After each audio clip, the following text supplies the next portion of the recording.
Good morning. This is Stephanie James from The Spark. Join me today on thesparkpod.com for my wonderful interview with Lynn Owens, Dr. Lynn Owens, as we talk about getting in touch with your greatest strengths and finding your deeper calling. It's going to be an amazing episode. And also, you can listen tonight when it's broadcast worldwide on noco.fm.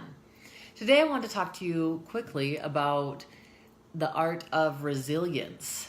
And I call it an art because resilience is something that we don't just flip a switch and then we're amazingly resilient to whatever life has to offer.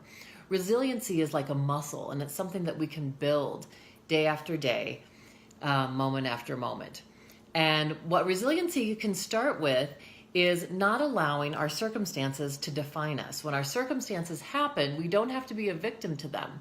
We can monitor what's going on in our mind, change our limiting beliefs and the thoughts that we can look at. I love Brene Brown. She has what she calls the SFD, the shitty first draft, of how our mind tries to make sense when things happen to us. And it fills it in with all kinds of things. It tries to make meaning of these negative things that we're perceiving that are happening in our lives. And so a lot of times we fill it in with stuff that's just not even true. So the importance is realizing when some of our negative thoughts get stirred up, when we're going through difficult situations, it really is that SFD, that shitty first draft.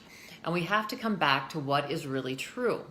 And as we start really defining ourselves, not through our circumstances, but through that inner space where we're able to get in touch with ourselves, when we start affirming, like we've talked about so many times before, our I ams, and really start becoming and developing the mindset of who we want to be, day by day, step by step, we're going to become that person.